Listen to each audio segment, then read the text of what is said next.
Good afternoon. My name is David Saab. I represent the Thames Valley Chamber of Commerce, the leading voice of business on behalf of Thames Valley organisations. Through our recognised Centre of Excellence for Global Trade and Inward Investment, we provide services that promote and create opportunities for the Thames Valley business community. Welcome to our webinar this morning, where our panellists will be reviewing considerations for a successful restart, exploring the key opportunities and issues for maintaining and revitalising businesses as the lockdown starts to lift and economic activity starts to return. We encourage all participants to send in their questions via the Q&A box in the Zoom function, which will be addressed in due course by our expert panel. I'd like to start by introducing our chair, Suzanne Brooker, to you. Suzanne heads up the restructuring and insolvency team for BDB Pitmans and has practiced for over 25 years. Suzanne is a licensed insolvency practitioner and is recognised by her peers and clients as a leading restructuring and insolvency specialist who works alongside boards, business leaders and key stakeholders to structure businesses to succeed in periods of financial stress or distress. Without further ado, I'd like to hand over to our chair, Suzanne. Over to you, Suzanne. Thank you, David. Welcome, everybody. Good afternoon. Although there are challenges at present, there are also many opportunities, and today's discussion will be of the practical considerations for businesses looking to restart or continuing to restart and exit lockdown, as well as certain legislative tools, old and new, to assist with ensuring continuing trading and profitable trading. We will start with a high-level introduction of the issues and options from BDB Pitmans partners, Robert Chidley and Alexander Wood, followed by a panel discussion of our experts involving experienced operators in real estate, being James Finnis, Head of South East Office Agency at JLL, and Supply Chain via Robert Ross, Interim CEO and Group CFO of Xpediator PLC, a leading freight management and transportation services organisation. We encourage questions from the audience to make the panel discussion as interactive as possible. And to kick off, we would like to ask the audience to consider and to please vote using the polling buttons to inform our discussions a bit later on.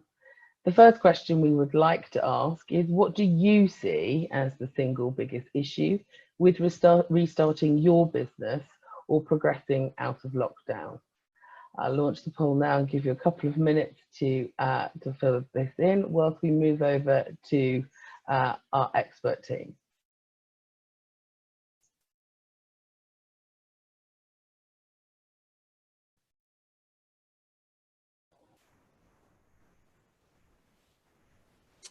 Thank you, Suzanne, and good afternoon, everybody. In the recent summer economic update, the government announced further measures to try and enable businesses to survive and thrive following lockdown. As initial stage measures begin to reduce, such as the furlough scheme and various financial stimuli, now second stage measures look to protect UK businesses as they restart operations and boost the wider economic recovery. This talk looks at certain commercial and legal points we consider important for directors and businesses at this time, based on the 4 headings on the screen.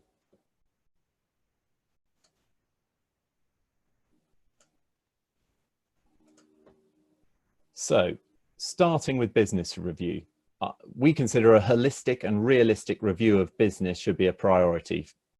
It's almost inevitable that for most businesses, the new normal will mean changes to some extent in clients, customers, employees, suppliers, or stakeholders.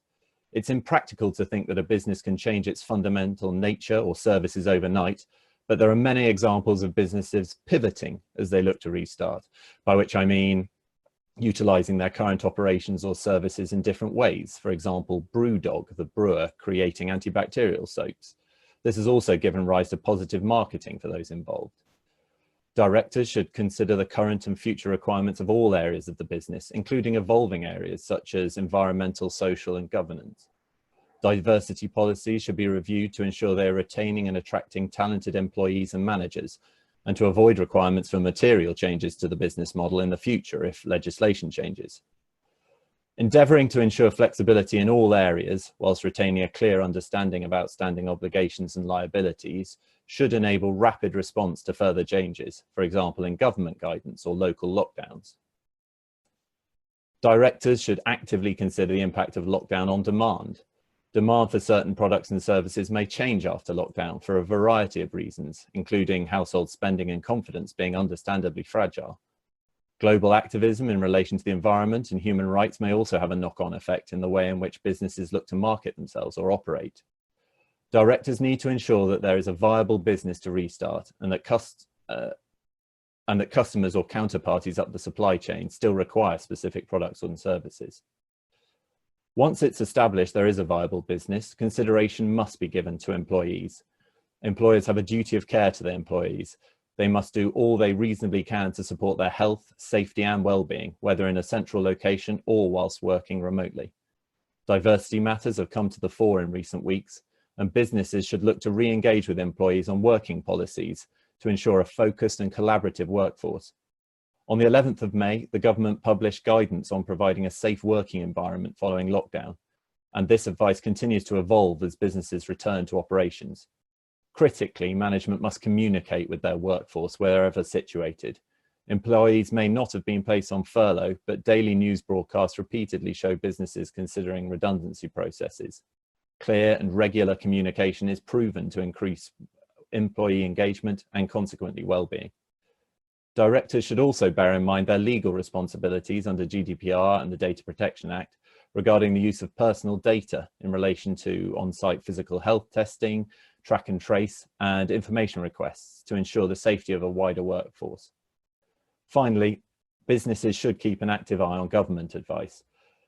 Guidelines and legislation are updated and changed regularly, for example, the VAT cut in the hospitality sector, and these should be kept under constant review. Careful consideration should also be given to government support reducing or ceasing in relation to various aspects, for example, the furlough scheme, as this will inevitably create new pressure points for businesses and individuals alike.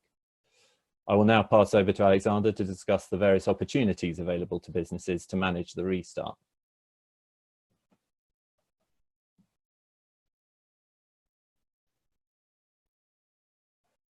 Mute, Alexander, sorry. Thank you very much, Rob. I'm just going to be touching on some general themes to begin with, which we will probably refer to in later on in this session.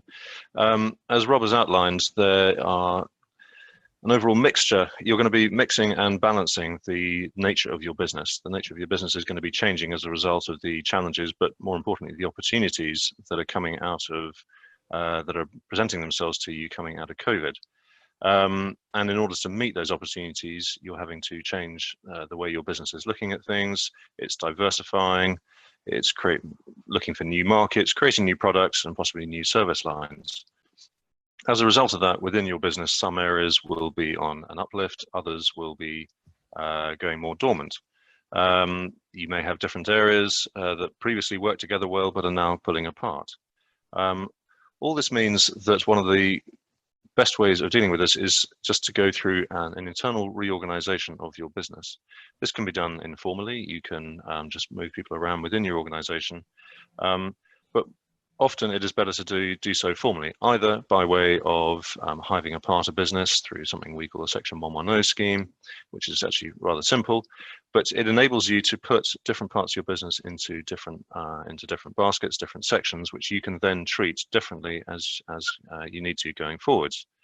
This can be very useful where you need to park one part of your business into a certain corner, perhaps with a sale of it in the future. So internal reorganizations is probably where you need to look to start with. From a corporate financial restructuring perspective, you need to be, and indeed everyone is already starting to have informal discussions with all your key stakeholders. So suppliers and creditors of all forms, whether that includes banks, landlords, and your key suppliers. Go and have informal discussions. everybody is more or less in the same boat. It's one of the positives of this difficult situation, which means that going forwards, everyone wants to do well. So therefore, go to them with imaginative yet realistic alternatives as to how you can improve your situation with them. Give and expect pragmatism in how you put those different options forward, but you should be surprised at how much pragmatism and how much positivity you should receive back from your counterparties, from your key stakeholders. In order to, once you have spoken to them, if you cannot, you would need to look to rework your contracts with your suppliers in order to formalize changes, in order to formalize relationships with your lenders, with your landlords. Always look as far as possible to formalize those changes so that they are changes you can rely on. You should try and affect that informally as far as possible. That keeps the cost down, it keeps things easier. But if you cannot get all of your key stakeholders to come with you and to agree with you, then you may need to move to more formal structures that we use within our legislative framework. One which is hitting the news over here in the UK a lot are CVAs, in particular in the retail space. In particular, it's had a big impact on the landlords that they deal with, where landlords are having to, as a whole group, accept very new terms and perhaps rent-free periods for some time. But CVAs are a very good formal, but compared to other structures, relatively informal way of tying in all your key stakeholders. That requires quite a high level of consent from your stakeholders. If that doesn't work, then we move on to other ones. We have a new scheme called a restructuring plan, which has just been introduced within the UK. It's similar to something that we used to have called schemes of arrangement, well, still do have called schemes of arrangement. The great potential behind this plan is that it has something called a cross-class cram-down, whereby you don't need to have reached agreement with all your key stakeholders. There could be some key creditors or indeed some class of creditors who don't like your plan. However, if you get enough and you just need 75% of any one particular class to come with you, if you get a class of creditors with you, then you can force that plan through on your others. It's a way of pulling everyone with you. Lastly, and talking about this in very general terms, all those measures before will save the company. If none of those are possible, then don't give up. It is still possible to save your business. And for those of you running your businesses, that is one of your key duties if you can't save the actual company. So look to save your business, and in turn that will save jobs. It will create the business going, will produce a leaner, meaner business going forwards. For that, you can use a couple of well-worn routes in the UK. One, accelerated M&A. This is where you sell the business prior to going into a formal process afterwards. But with the right advice from professionals, it's a very easy thing to do. You sell the business on to third parties or indeed to management, who then take it forwards. The other is a pre-pack administration, where you put the company into a process first, and it's a bit more hand-holding from the professionals from the get-go, but you have the sign-off of professionals to show that you have done the right thing. Both processes will help save your business. Back to Rob. Thank you. So moving on to working capital, and obviously this has been significantly impacted by lockdown for most businesses and has rightfully been a key concern of the government, who have launched several measures demanding that banks and other financial institutions lend to UK business to try and avoid widespread insolvencies. Suzanne, please could you present the next questions around working capital for the audience? And again, we'll revert back on the answers to these in due course. Yep, of course, Rob. So working capital, a couple of questions which will be launched. Is your business clear on its financial liabilities and working capital position for the next 3 to 6 months and beyond? And do you think you will need to take proactive steps to manage your cash flow position in the next 3 to 6 months and beyond? Thank you. So in relation to new liabilities being incurred, many businesses are considering or have taken the benefit of various government finance schemes, for example, bounce back loans or a CBIL. They may have obtained further debt from their current lenders or extended their overdrafts to provide critical day-to-day working capital. And these new liabilities need to be carefully managed, and directors' statutory duties must be borne in mind when commercially weighing up the balance between managing day-to-day payments and the ability to repay additional liabilities in the future. Alexander will talk more about wrongful trading in a bit. Furthermore, certain existing liabilities may have been deferred. So another method businesses have used over the last few months to manage their financial position is to defer, waive, or amend obligations and liabilities. Although cash may have been manageable, other obligations and liabilities potentially may still have caused an issue and required resolution, such as quarterly financial covenant tests or reprofiling amortization payments. Businesses should remain aware of their ongoing legal and contractual obligations, which include amended future repayment dates, and always ensure there's sufficient cash to meet liabilities as they fall due. Businesses may well have undertaken cost-cutting measures during lockdown. Although an appropriate tool to manage cash flow, attention should be paid to the practical effect of any cost-cutting measures. For example, furloughing staff, reducing staff hours, or reduced cleaning of empty offices.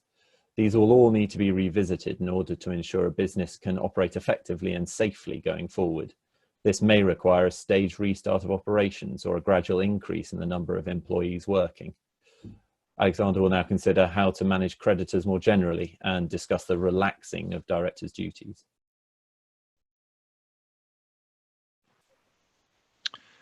Thank you again, Rob. Focusing on your lenders often feels like a very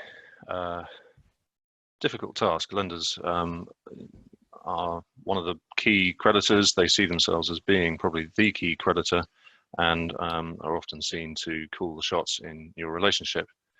However, here, where, as Robert pointed out, you're looking to have a staged restart, lenders want to support your business.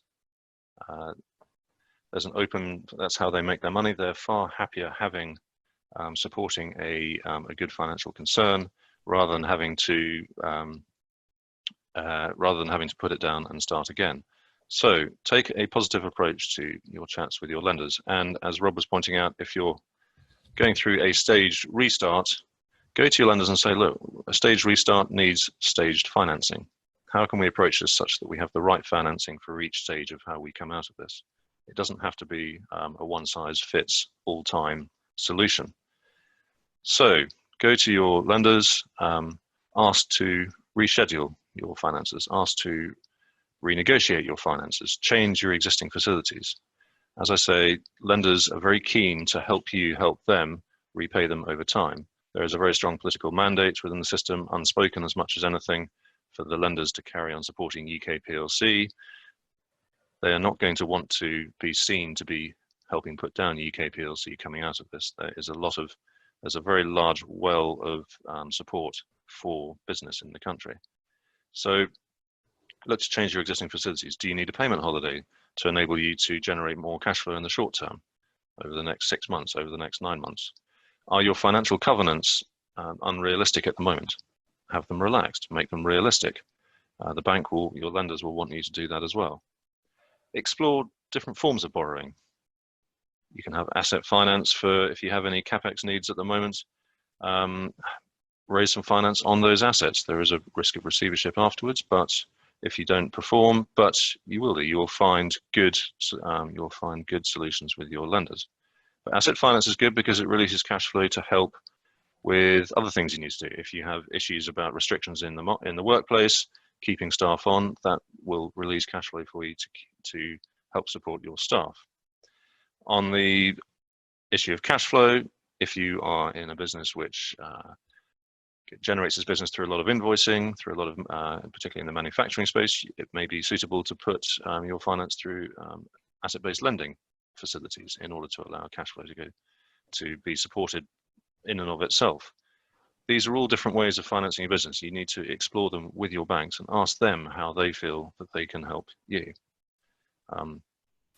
So restructure your finances. Do take on all the opportunities that the bank can give you, with one caveat, which is going to wrongful trading, as Rob highlighted.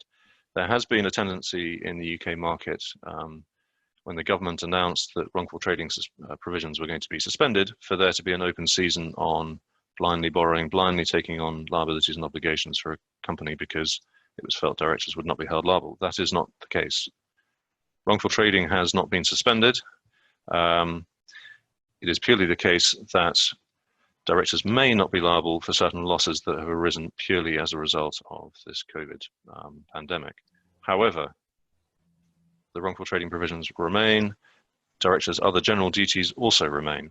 So our very strong advice is, whilst you should embrace the opportunities for finance that lenders may give you, do not be reckless in taking on debt. Your general duties to keep a company running in the same way as ever remain. And our very general advice is to carry on as before, but just with the luxury of a little bit of protection from this very temporary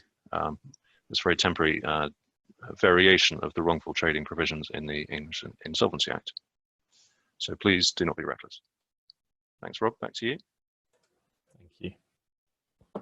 So moving on to supply chain and operations, and we consider supply chain to be a key factor in the restart, as this potentially affects matters outside a business's control. Suzanne, I think you've got a couple more questions to put to the audience. Thanks, Rob. I do indeed. A couple of questions. Has your supply chain been negatively impacted by COVID? And 2, has the supply chain made an integrated response to the challenges of COVID? Thank you. So as said, we consider it key for businesses to review their specific supply chain. COVID has caused a collapse in the trade of intermediary products due to restrictions on travel and transport. This may have an impact on the ability of a business to obtain products due to travel restrictions, or through no fault of their own, due to other businesses in the supply chain having shut down or not restarted yet.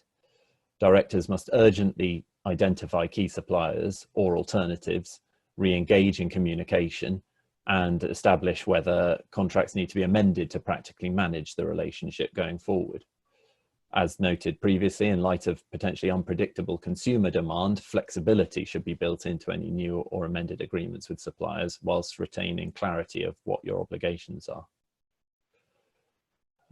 The growth in online platforms has accelerated further due to lockdown, although this has been a fast-growing trend over the last couple of years, with freedom of movement still somewhat restricted and access to the high street limited. The requirement for businesses to provide products and services from online platforms has and will continue to grow. Businesses must ensure their IT systems are suitable for both customers and their workforce, and must always pay attention to managing data securely. If there's a move towards online services, consideration should be given as to whether there's a complementary requirement for increased or updated logistics capabilities.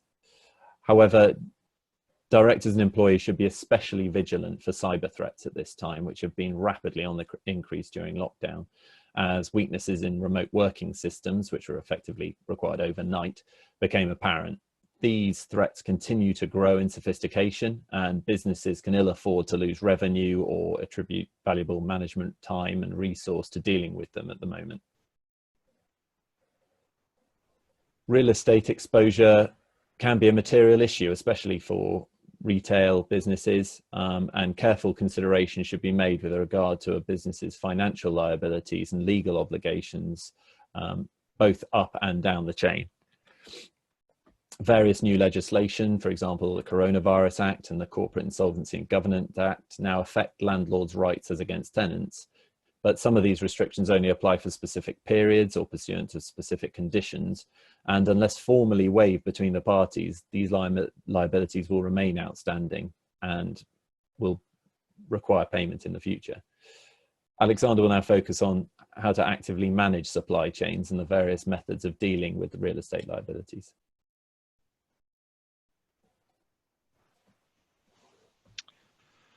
Thanks, Rob.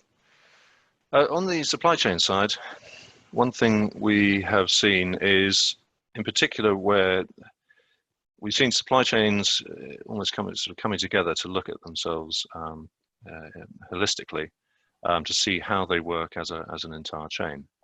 And what we have seen is that if a supply chain is fragile or slightly imbalanced, such that parts of the supply chain are in a worse state in terms of their financial stability than others, then one theme that we've seen coming up is what we call mergers. So where part of a supply chain takes in and consolidates by taking in another part of the supply chain to ensure that the supplies come through, or to ensure that its orders are still going to be met, or its orders are still going to be given.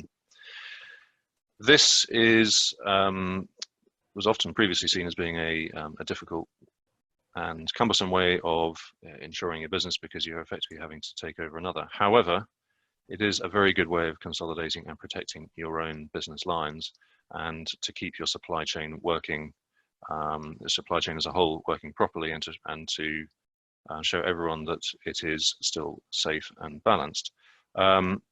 As against alternatives, which invariably involve going through some form of insolvency process or other, and are seen to have certain advantages.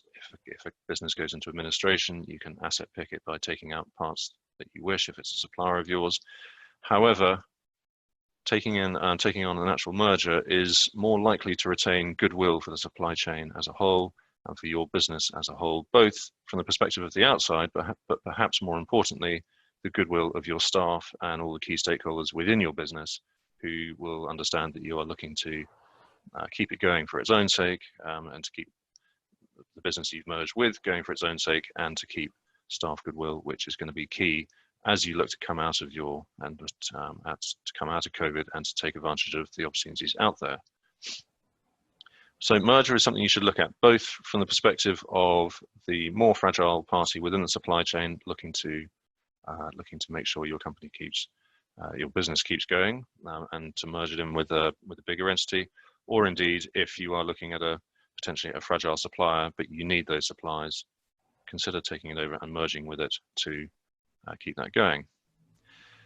However, if the supply chain is all mutually interdependent and quite balanced, what we have seen instead is that all parts of the supply chain look at each other and realize that each of them are as key to the others as those are to themselves. What that makes it more applicable to then is looking at some of the earlier restructuring examples we thought of, so CVAs or this new restructuring plan, because in that context, the whole chain is interdependent and will be welcoming any support measures that will come along and support the whole chain at the same time, keep the chain going for the benefit of all of them. That also includes lenders and landlords, both of whom historically in the past have sometimes been seen as being slightly unrealistic in the expectations they would have coming out of these restructuring mechanisms, whether it's CVAs or the new restructuring plan. Lenders and landlords have often wanted to have a bigger proportionate slice of the pie than other creditors. That is no longer the case. Landlords and lenders are far more sanguine about what they're likely to get out. So if you do have an interdependent and balanced supply chain, then most likely CVAs, and if not CVAs, if you need to go to the new restructuring plan, again, those are going to be the most likely mechanisms for you.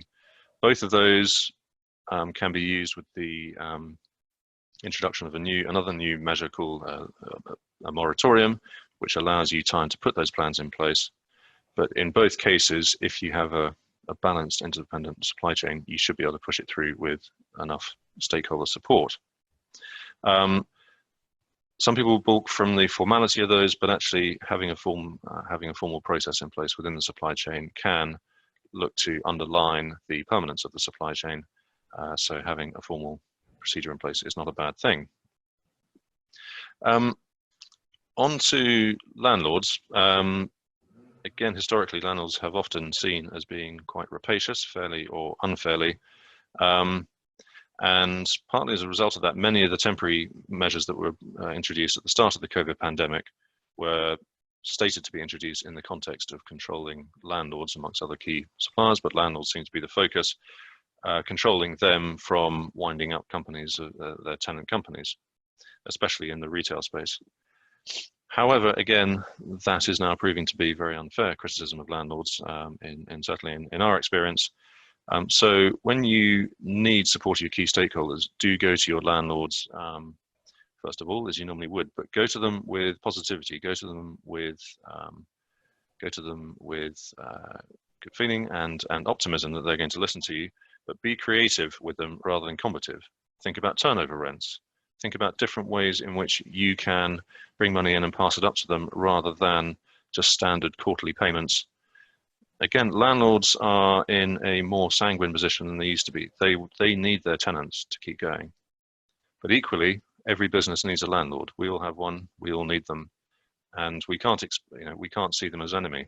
Landlords have their own financial pressures increasingly these days. So we need to, as a tenant business, you also need to be aware of and to try and forestall their own financial pressures. That way you'll come to a consensus and find a mutual way forward. In fact, at the moment, if you are looking to go through a set mechanism, whether it's a CVA or a restructuring proposal, you may find that your landlords are actually some of the easier stakeholders to get on your side. And you may find that you would need their support in the case of a restructuring plan to cram down other key stakeholders who may dissent, but you need to pull with you. So use your landlords as potential allies to do that. I think landlords are far more cooperative than they are perceived in the public eye. Rob, back to you. Thank you. So moving on to the final slide in this part of the webinar, legal matters. And Suzanne, do you want to put up the final question we have for the audience? Sure. Do you consider that the government's response to COVID has been sufficient to give directors breathing space to make plans to restart businesses?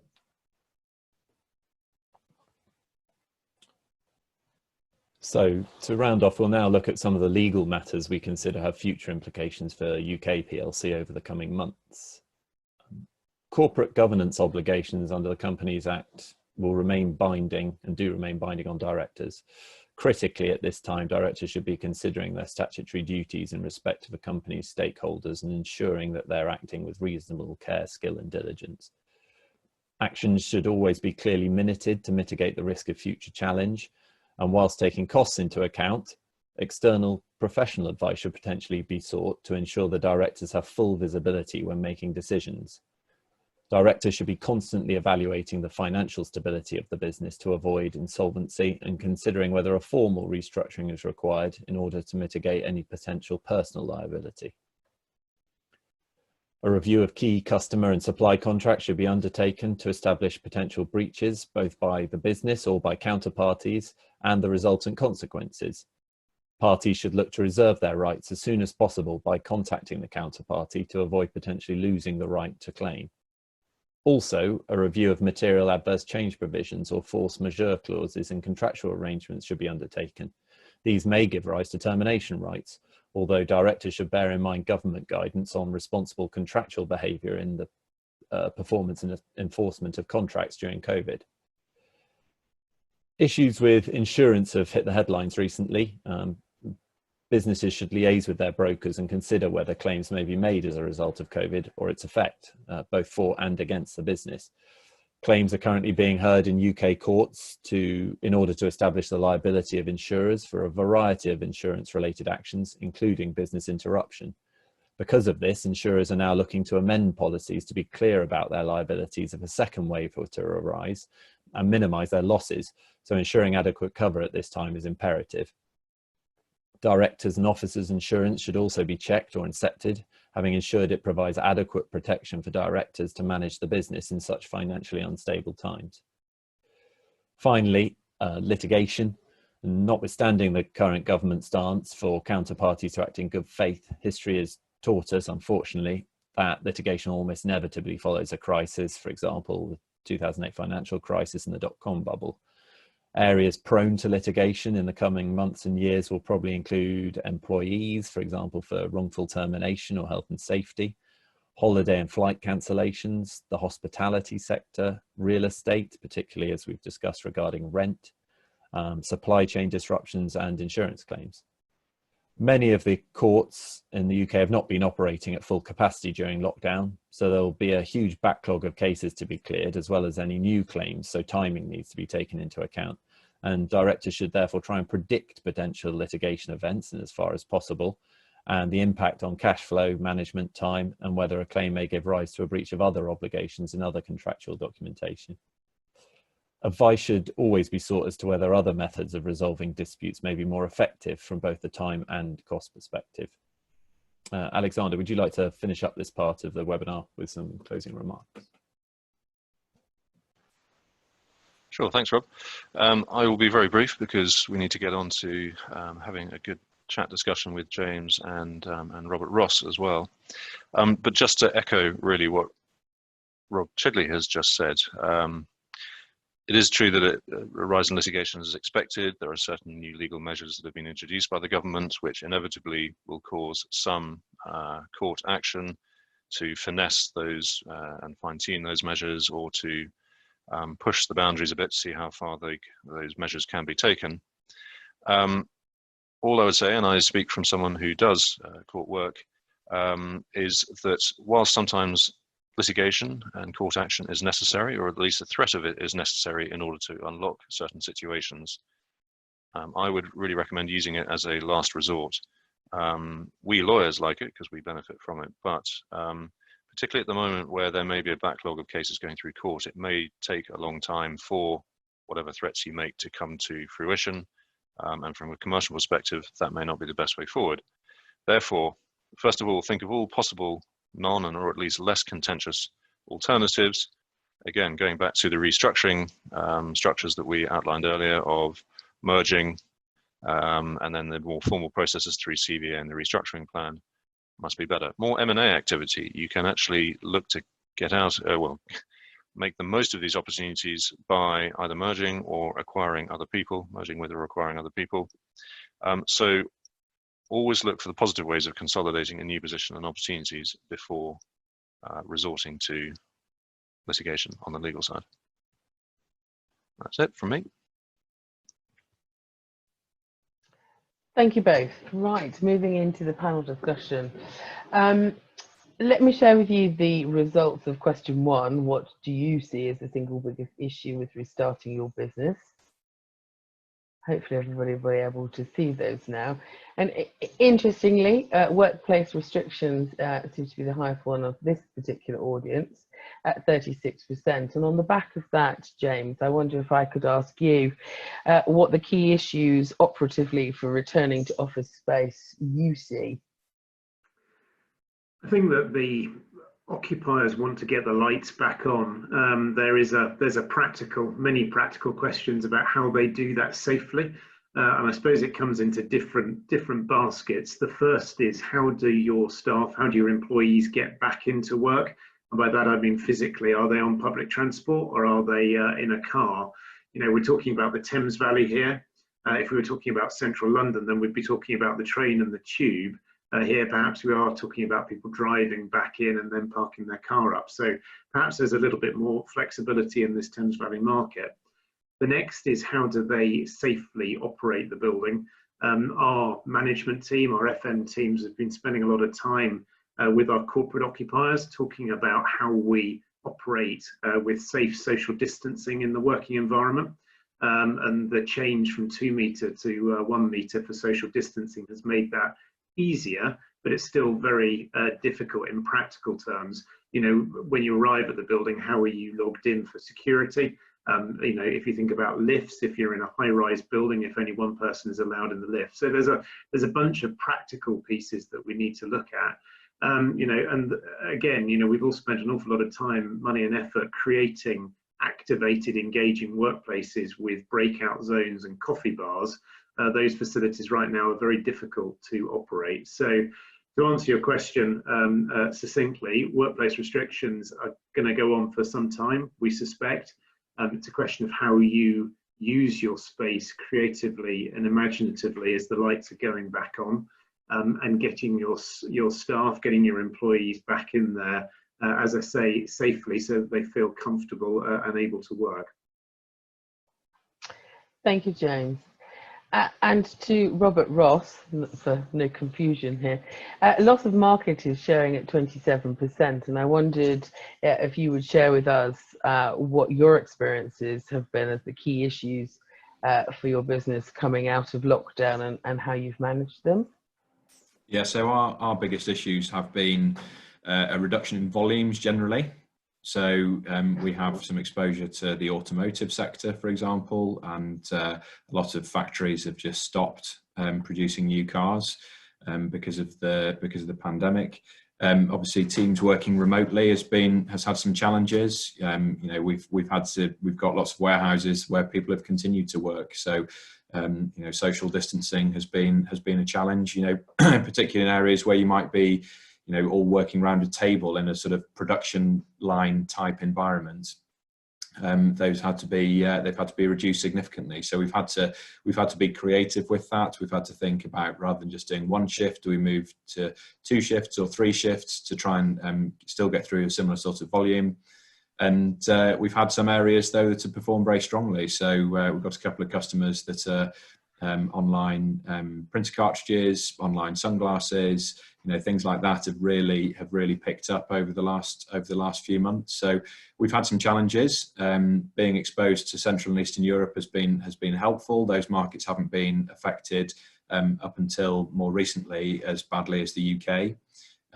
So yeah, it's been quite challenging, but we've seemed to got through it okay. Thanks very much, Robert. I'll just share now the working capital results. Very pleased to note that every business, certainly on this call, is clear on a 100% basis of the working capital position for the next 3 to 6 months and beyond. Interestingly, in relation to the second question, obviously there is by far 63% that think that proactive steps will be needed to manage cash flow versus 25% that don't, and 13% that are unsure. Robert Ross, again, if I may, do you think there will be the need for the use of formal restructuring processes in your business, not necessarily your business, but your supply chain or customers? Yeah, I'm sure there will be. I mean, I think all businesses are using the coronavirus pandemic as, whether they're using it as an excuse to restructure their businesses or not, I don't know. But certainly from our perspective, you know, you look more closely at things. You know, do we definitely need that person? Can we automate that? You know, volumes have gone down. Is it going to come back? You know, where we've got 3 people, we'll use 2 people. I mean, you know, taking Boots as an example, I've led to believe that they were looking to make those changes anyway, but now with coronavirus, it's because of coronavirus. You know, there are lots of businesses, I'm sure, which will use coronavirus as a reason to restructure. It makes the conversation a lot easier, and there's a clear business case, because you can look back and say, well, look, over the last 3 months, volumes have been down by X%. So I'm sure we'll see lots of businesses doing that. Ultimately, and from an Xpediator perspective, we'll come out of the pandemic probably a better business than we went into it. Yes, it's been challenging. Yes, we've had some loss of profitability in certain areas, but as a business, structurally, we're in a better position with a sort of leaner workforce and ready to move on in the next phase of our business. Thank you, Robert. And James, do you think that the cash flow management and the need to review and to monitor cash flow will have an impact on office space, and will corporates materially move out of office space, do you think? I suppose there's probably 2 parts to that question. The first is, how will they use space downstream? And my sense is that all occupiers are looking at costs, all occupiers are looking at their footprint, and I think they will look to be more creative with their space. I think that, you know, here we are all sat in our back bedrooms, in our studies at home, and probably working quite productively, albeit the economy is 25% down since February. So I think it's safe to say that innovation and collaboration within the office space is very important. But I do think that there'll be a change in how occupiers and employees use office space going forward. That doesn't necessarily mean that people will need far less square footprint might remain roughly the same, but how the process and the function that goes on there may well be very different. And as I say, I think we've all worked out that it's much easier to do a report at home than perhaps it is in the office. I suppose the second piece, though, is what do you do about your existing liabilities? What do you do with your existing position with your landlord? And I do some words that Alexander used earlier, I think is absolutely right, which is be creative, not combative. And I do think that the landlords that we're working for, and equally the occupiers that we're working for, those that are communicating regularly with their landlords, who are talking with their landlords about their existing liabilities, and maybe they're removing a break to get more rent-free, or they're having a conversation about how they can restructure their lease liabilities.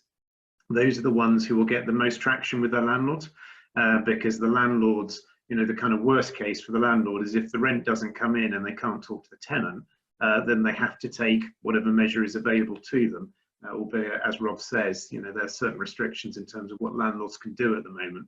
But my sense is that, tenants who need to do something about their cash flow, tenants who need to resolve their existing liability, the best way to do it is to address that head on and to get into dialogue with their landlords and talk about their liabilities. Thank you, James. Another one from you, from our audience, if I may. How can landlords take positives out of expected CVAs? I think that the CVA process, I'm principally an office agent and involved in the office development process. The CVA process we've seen principally in the retail arena. We've seen very limited CVA action within the office arena because we don't have that kind of multiple tenant.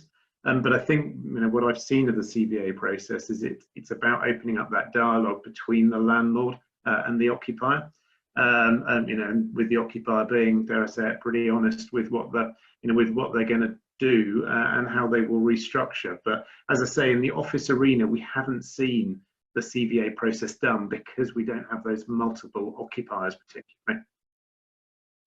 Thank you. Turning now to supply chain, if I may, I'll share the results of the supply chain questions. Has your supply chain been negatively impacted?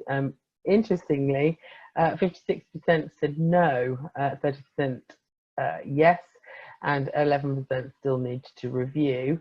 And the supply chain appears to have made overall a positive integrated response into the challenges of COVID-19 with 67%. Looking at that, Ross, if I may, have you experienced and how have you managed actual and potential breaches of contract during the COVID pandemic?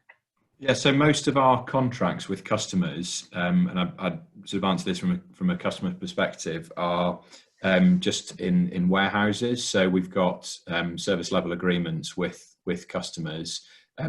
We've had some areas, as I mentioned before, the printer cartridge business, for example, went from having 2 or 3 people working on it on a daily basis to having about 17 working on a daily basis. And we've had a few days where we've not quite met the SLAs. Orders have come in, big orders have come in late in the day, so we haven't been able to process those.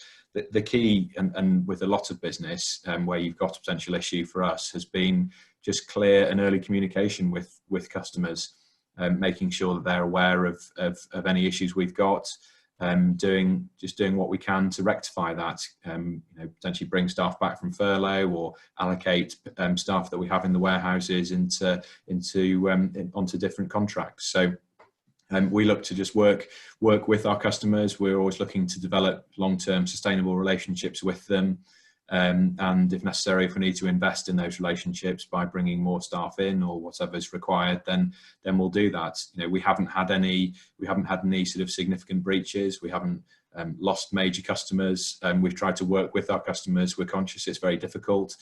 Some customers have come to us asking for increased credit terms, and where sensible, we've done that. We've tried to push back on them as much as possible. But then we've also spoken to our landlords. For example, some landlords have given us a rent-free period. Some have given us a reduction. Some have said, look, we can't afford to do that. So, you know, we've tried to be reasonable. We've tried to be fair, both with our customers and with our suppliers. Thank you, Robert. And James, do you think landlords should expect to be treated the same as other creditors now, rather than in their slightly superior position as landlords in the past? It's interesting, actually, I think, to answer that question, just the point that Robert was just making about, you know, how they've approached their landlords.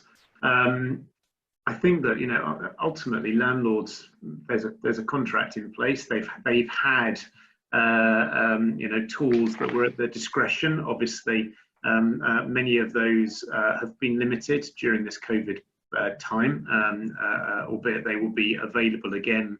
You know, it's time limited. I think that, as Robert says, you know, it's a question of talking to the landlords and going to them with a practical solution. You know, and it depends on the position that the landlord's in. You know, landlords have obligation in the same way as an occupier and a tenant does. You know, many landlords are institutional funds. Many of them are pension funds. They have obligations that they have to pay out. They have shareholders and pension holders that they need to pay. So it's a question, I think, of how people are working creatively. And as I say, that point, going back to it, about communication with the landlord to let them know what's going on. You know, is the balance right at the moment? I think, you know, the tenant obviously has a lot of protection right now. Will that change going forward? I'm sure the government will look very closely as we come out of this COVID period as to where the balance needs to be. I think at the moment, you know, it's safe to say that the occupier is pretty protected. It's a question, as I say, of how this moves forward and how this evolves as we hopefully emerge positively from the COVID period. Thank you, James. One of our audience has made a statement rather than a question, which I think helps formulate a question, which is to say, I think online marketing will be the solution. For you, Robert Ross, do you think there will be a material uptick in logistic requirements in light of the inevitable increase as businesses move to online platforms? I hope so. That will certainly be positive for our business. No, we've seen a real shift in logistics over the last few years anyway. You know, in warehousing businesses, you see a lot more smaller orders, smaller sort of picking runs, rather than going to, you know, our warehouses we have in Southampton, for example, have a lot of toys in there. Sort of a bit of a sector specialism for toys, with stores like Toys R Us going out of business. We now don't have big orders being picked for stores like that, and we have much smaller orders going to the likes of Amazon and other online retailers. So, you know, we're certainly seeing a big shift in that. We continue to invest in our businesses. We've seen other people looking to nearshore as a result of coronavirus, which just touches on one of the other questions that have been asked. And people want less reliance on China. You know, with taking weeks to get from China to the UK, you know, you can go to Central and Eastern European countries such as Romania, and you can look to nearshore, and then you can use a company such as ours to bring those products over to the UK in sort of 2 or 3 days. So, you know, we see it as there's lots of opportunity there, and certainly people are looking to move more online. We've seen a big uptick in foodstuffs being moved around. as people are looking to increasingly buy online rather than going to the supermarket. And I think there'll be big changes. You know, the high street is certainly going to be very different. You know, people less willing to go out, and it'll take some time for that to go back, and maybe there'll be a permanent move to more online. We've certainly been in conversations with lots of other businesses who've seen significant increases in online transactions. Thank you very much, Rob. Turning now to the final poll on legal implications. You've previously known as positive endorsement of the government's response to COVID. 100% of those voting felt that there had been sufficient steps to give directors breathing space even to make plans to restart their business. James, do you think the anticipated reforms give landlords and tenants more opportunity to find mutual compromises? I think so. I mean, from what I've seen of it and how it's worked in the projects that we've been dealing with, you know, it's probably one for Rob and Alexander to opine on greater than me. But from what I've seen in terms of what's coming down the pipe, I think there is more flexibility there. But in terms of how that moves forward and manifests in you know the legislative record, you know, I need to see. But as I say, in terms of what we've seen so far, I think the answer is yes. Thank you. And Alexander, one of the audiences asked, how about the moratorium in the UK? Perhaps you could give just a little bit more about how that works, as we understand it, bearing in mind the Act came into force on the 26th of June. Sure. The moratorium is a very interesting idea. It's the emphasis for it is to effectively try and force people to stand off and allow companies to reach a consensus with its various stakeholders without being strong-armed by one or a few of them instead into specific actions to do with them. As to how it will take on, there are issues with it. For the moratorium to work, they need to appoint someone called a monitor, who will be an insolvency practitioner who, on the face of it, needs to be 100% certain that the whole company will carry on being able to pay its debts as they fall due during the period of the moratorium. And if you're talking about a company that is in a difficult financial position, that is obviously a very high bar to meet. So there has been some skepticism within the professional restructuring market as to how that will work. However, and this is going to the point that I think James was sort of thinking, is that the emphasis behind all of these measures, whether it's the moratorium, the restructuring plan, some of the wrongful trading relaxations, the restrictions on landlords and other creditors to take debtors through the courts at the moment, whether or not the specific measures work, they are introducing a general consciousness that everyone has to be, that the best way through this is for people to be realistic and commercial with each other, rather than jumping in and trying to get the A-line, just the A-line position for themselves. I think people are understanding that it may work occasionally, but it's only going to be occasionally, and actually people are taking a much more agreeable, more commercial, less combative, to use a phrase I was trying to get to earlier, less combative line. And whether it's, I think that has been the most important product of all these measures that have been put through by the government. People are being far more commercial and reasonable with each other than perhaps was the case before. Thank you, Alexander. There are a number of other questions, and thank you all in the audience for participating that way. If we haven't the time to go through them all, but we will follow up with those which have remained unanswered. I'd like to now thank formally the panel for their participation in this, and to pass over to David just to close off the webinar, and thank you very much for your time.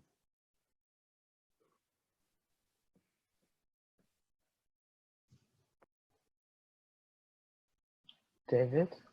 Yes, I am here, believe it or not. Apologies. Oh, the technology, how we love it. On behalf of the Thames Valley Chamber of Commerce, thank you for attending today's webinar. I'm sure you'll join with me in thanking our panel for sharing their expertise and insights.